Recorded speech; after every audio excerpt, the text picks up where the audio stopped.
Hello and welcome to Creator Weekly Live for January 12th, 2025. I'm Peggy Kay, and first I want to start out by saying,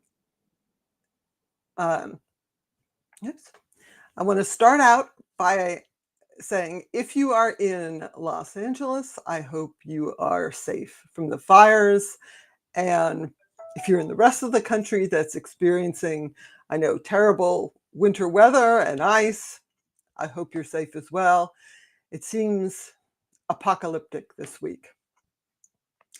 So this week, the big news is Meta changing its moderation. And I've asked if you're here live, I'd love to hear what you think about these changes.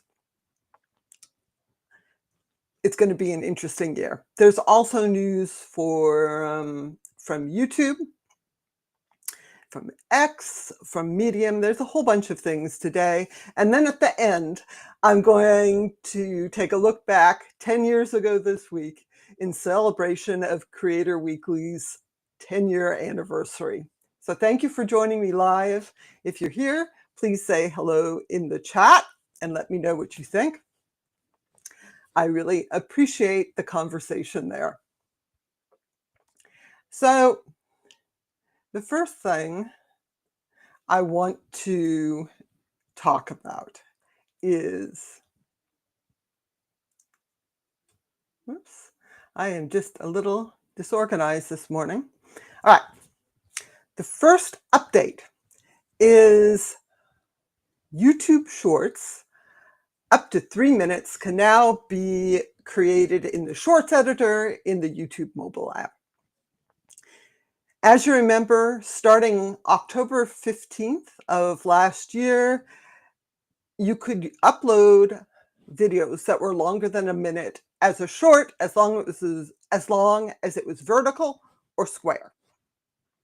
And you had to edit those videos separately and upload them. You could not use the Shorts editor. And so the update this week is that you can finally use the Shorts editor for making videos up to 3 minutes long. There are some limitations. You can only add music up to 1 minute long. And if you're creating a collab or remix, those are still limited to a minute as well. So baby steps, but this is a nice update if you create shorts. The other update I wanted to mention, YouTube is testing a sort of neat sounding tool on desktop in the video editor. They are testing a create a highlight video button. And the idea is you have your long form video, you just click this button and it automatically creates a highlight clip. The announcement says they are 16:9 segment clips. When I first read this, I was like, oh, that must be a short, but I'm actually not sure because 16:9, that's landscape, I think, as opposed to 9:16. Anyway, they're testing this. There will be more information if it rolls out further. It's in English only, but you can check and see if your channel is in this test by going to the option to edit a video and seeing if this button is there. I think it's actually kind of neat.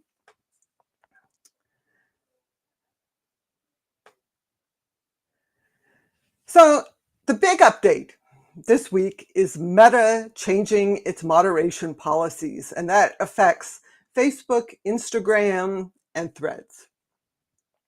Now, this whole thing is framed about bringing back free expression. You know that's BS, right? It's very much shifting their moderation policies to exactly what the incoming Republican administration wants.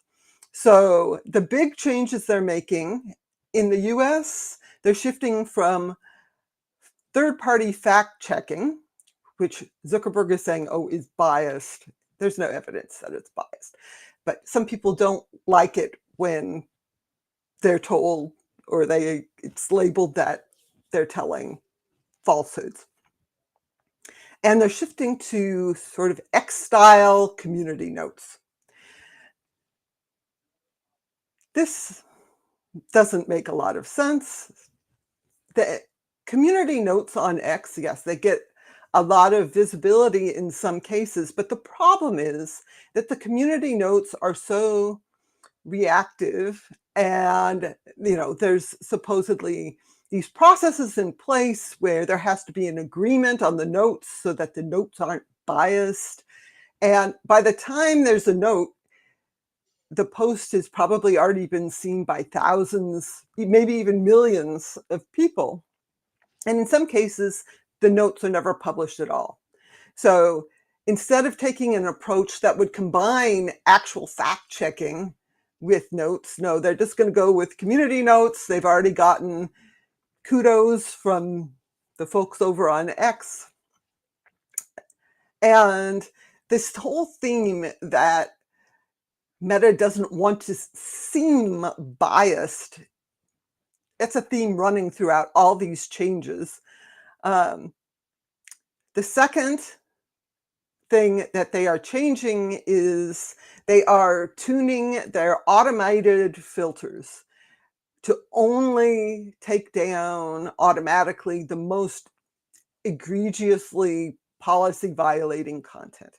Now, in a way, this is good because Meta's filters aren't very good. There's been lots of complaints that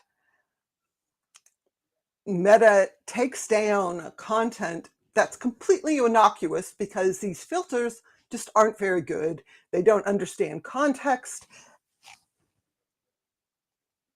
But in the greater scheme of things, instead of fixing what they're doing, they're just saying, oh, well, only the worst of the worst is going to be filtered. It's going to be interesting to see what actually comes through because, of course, you see the complaints when it gets it wrong, but it probably also gets it right a lot of the time too, and you just never see that content. They are moving their trust and safety enforcement team from California to Texas, again, because Californians are perceived by some people as biased. I mean, this is just pandering to Donald Trump, right, who hates California for whatever reasons. They're going to recommend political content from accounts you don't follow. This is a huge shift, actually. They previously had a requirement that you opt in to see this political content because, I think they understood political content can be very divisive and negative, but this shift is going to, of course, bring up a lot of this content that is no longer removed because it's not egregiously violating the policies. And Meta has always been kind of cagey about what they actually consider to be political content. It's not just elections, it's not just government, it's social topics. I mean, so again, taking the sort of 1,000-mile view, okay, it's better that they're not blocking topics like climate change, for example, which is very politicized. But you've got to look at the big picture of all of this. And then they are also working with the Trump administration explicitly to push back against foreign governments trying to censor them. This is where you see, okay, yeah, this is Meta trying to get the current incoming administration on their side to help them business-wise. I don't think Mark Zuckerberg has any obvious principles. He sways with the wind, and he's doing what's best for the company. And I think very much, if you look at the kind of statements he's made, he doesn't like people telling him what to do, supposedly. The big question is going to be is when the Trump administration asks Meta to remove content, and they will because every government does this, what are they going to do? Are they going to stick by the free expression, or are they just going to cave in? And then 4 years from now, he'll go on another apology tour talking about how sad he is about government censorship or whatever. So the other really major thing that's being changed is that they rewrote their hate speech policy. It's now called the Hateful Content policy. And they've rewritten it to allow people to post more insulting, and I would say hateful content. And it's pretty targeted. This is especially around things around sexuality, around gender, around transgender people, and around immigration. So this seems like it's crafted for the people who like to say terrible things about this. You can go to the transparency report, and they have a redlined version. You can see what they added, see what they removed. And, they added a bunch of things. Here are the really insulting things people say. And then we allow that. I mean, it's really explicit. And then here we're getting into sort of fantasy land. Zuckerberg posted on Threads talking about how they want to work to keep the communities on Facebook, Instagram, and Threads friendly and positive. And I'm just thinking, this isn't going to work. You're removing the automatic moderation except for the very worst content. You are expanding how much political content people see. You are allowing more insults. There is no way that you bring all those things together and keep discussions more friendly and positive. I think it's just not going to work. So one of the things that people, of course, are talking about is whether they should stay on Meta. Again, Facebook, Instagram, Threads. It's hard because a lot of businesses have basically decided to only post updates on Facebook and Instagram, and not even on their own websites. And there's a lot of organizations that only meet on Facebook. It's so dominant, it makes it really hard to leave. So we'll see.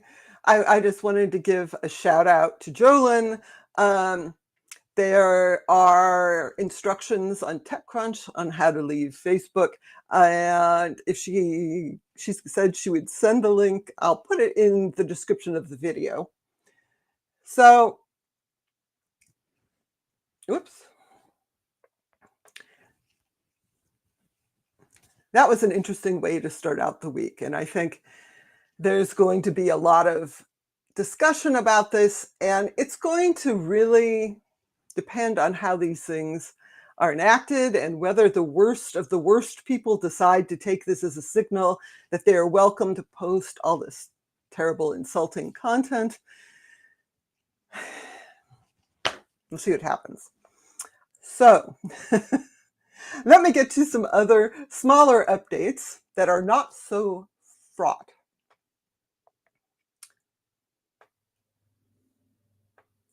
Over on Bluesky, there was a reminder that all of the trending topics, any topics, when you go to the search page, those are actually feeds. And when you open the feed, you'll see on the upper right a little button that looks like a push pin. You can click that and it pins it to your homepage. So for example, there's an LA Fires feed, and you can pin that to your home screen. When you open Bluesky, it's right there and you can see the feed. And then when you aren't interested anymore, you can remove it. So this is kind of a neat feature that Bluesky has. And if there are certain topics that you're following, definitely pin them to your home screen so that you can follow. Over on X marks the spot. Over on X, there's a lot of text in that screenshot, but the too long didn't read version is that they are rolling out profile labels for parody accounts. They point out impersonation is still not allowed.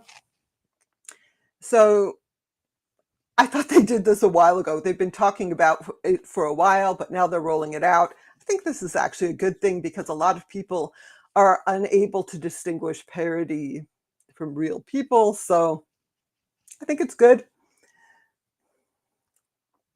I want to also point out, if you can see, maybe the dark version doesn't work, but there are now all these Grok AI tools built in to X.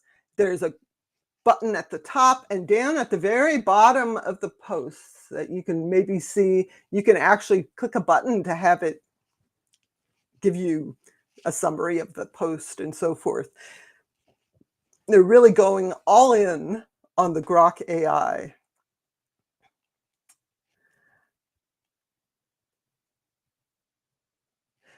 And over on Medium, now Medium is a sort of social blogging platform, and they have a partner program update.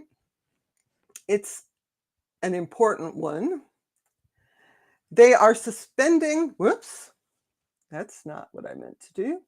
They are suspending partner program accounts this week for non-genuine engagement. So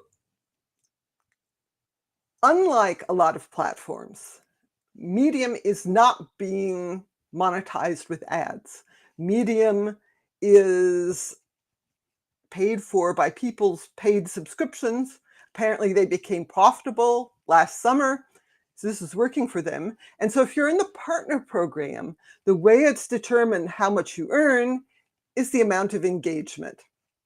So that's things like how much people read, how much time people are spending reading, people clapping, it's like a like, responses, highlights.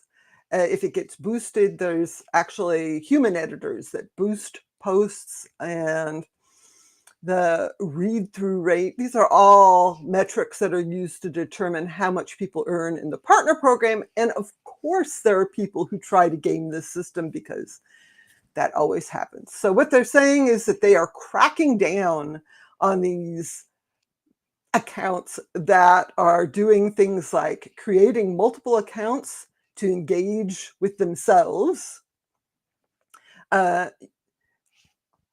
using responses to drive attention to your stories with the intention of creating reciprocal earnings.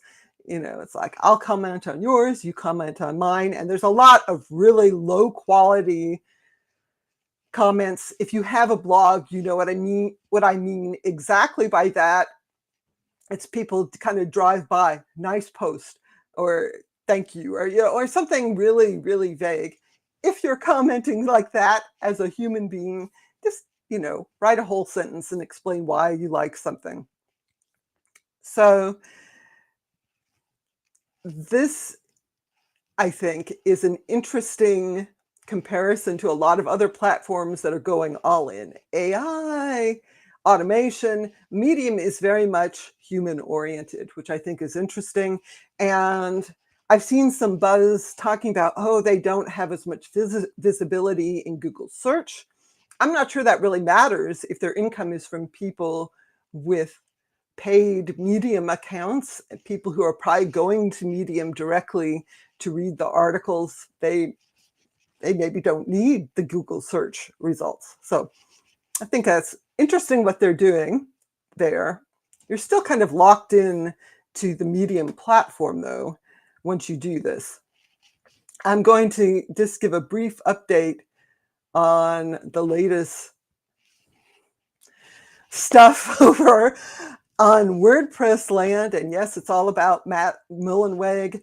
Basically, Automattic, his company says, oh, we're going to be spending less money, putting less money into the WordPress project. They're going to focus on their paid products.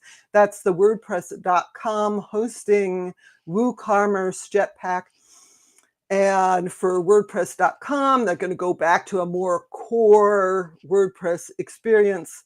Of course, this article goes on to say this is all the fault of WP Engine and these legal actions. It does not take any responsibility. The fact that Matt Mullenweg picked a fight with WP Engine, it doesn't say that Matt Mullenweg will be stepping back at all from doing any of this.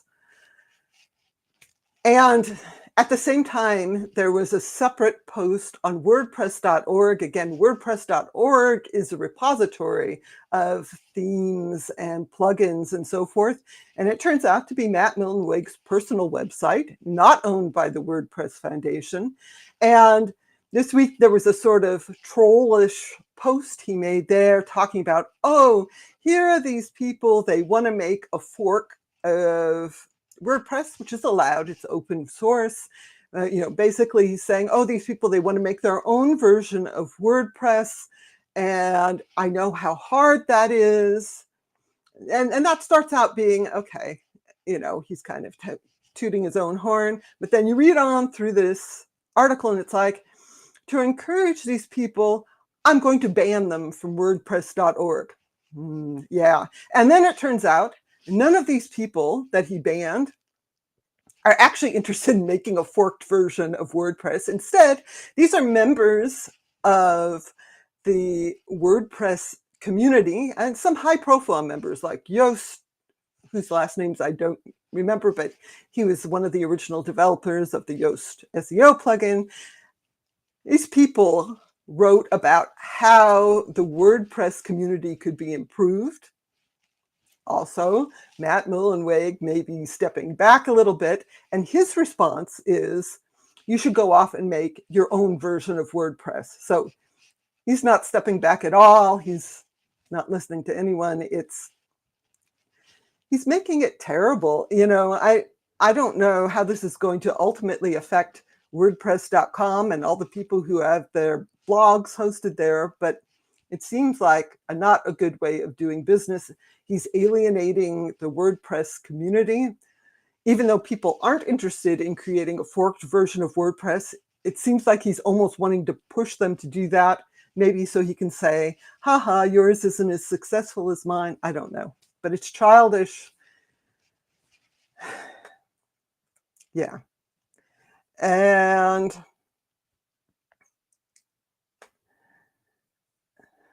the other big news this week is that Getty Images and Shutterstock plan to merge.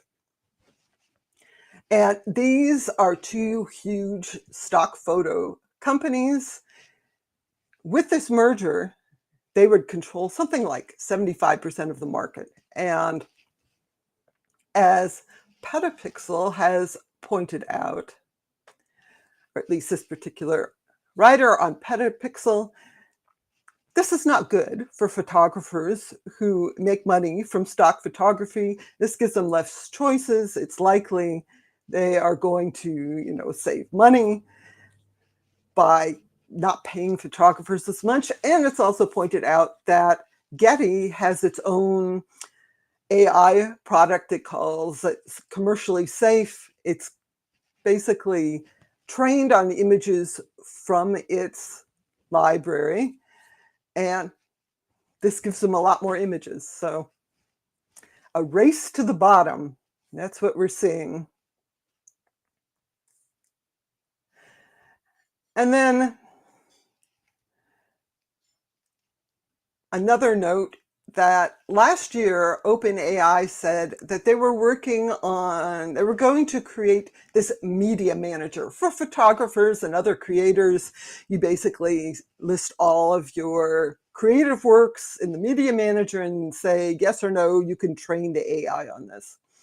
Surprise, surprise, it doesn't actually seem like they're working on this. Originally, the announcement said, oh, we'll have this by 2025. Yeah, nothing. They don't care. They need all that copyrighted content, of course, used without anyone's permission. And I think it's just a sign that we need to be really careful about what we say about these companies, they make these big announcements. Oh, we'll do this helpful for creators, for photographers. And then that gets a lot of play. And then a lot of times people don't look back and say, did you actually do what you said we were going to do? And the answer is often no. So look at what they're doing, not what they say they plan to do. So I'm going to just...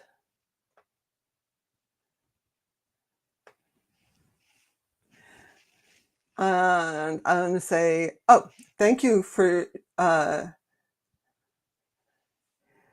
Jolyn, thank you for emailing me the link again. I will put that in the description of the video, how to leave Facebook. I'm so torn, you know. There are businesses I'm interested in, people I'm interested in who are only on Meta's properties. Yeah, I don't know. And Andrew says he had no problem dropping Facebook like a hot cinder. You haven't missed them all week.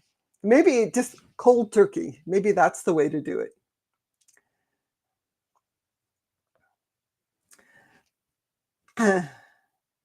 And Andrew says, and apply that to Google as well. Well, that's just crazy talk. So the last thing I wanted to talk about, it's not an update from this week. It is looking back 10 years ago. So 10 years ago, I started the Creator Weekly newsletter, blog posts. And so I'm looking back 10 years ago this week. And 10 years ago this week was the Consumer Electronics Show, CES in Las Vegas. It's this huge consumer electronics show.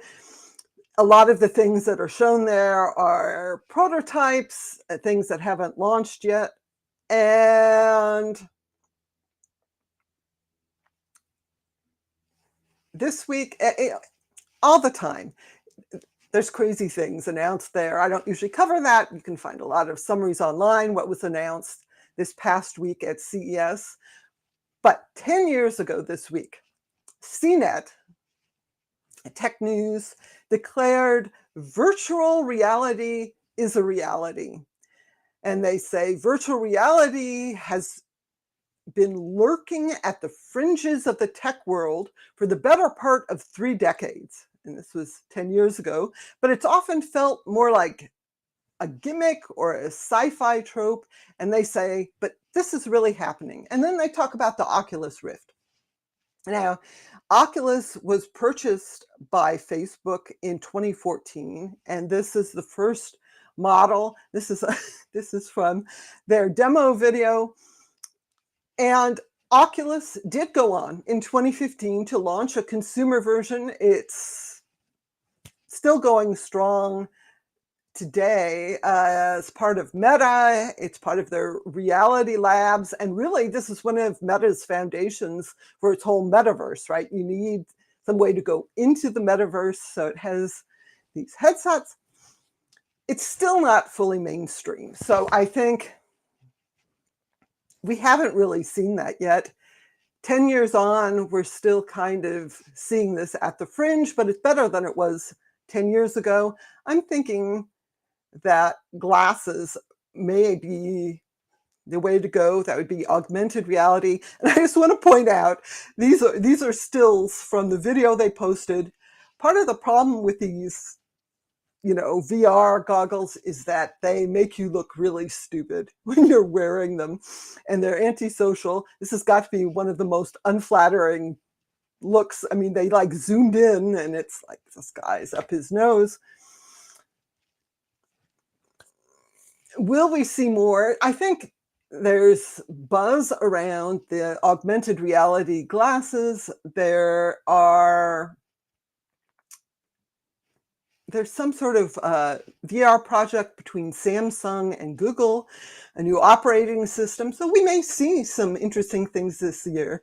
It will be interesting to see. So those are all the updates for this week. Thank you so much for joining me and joining the chat. I will see you all next Sunday.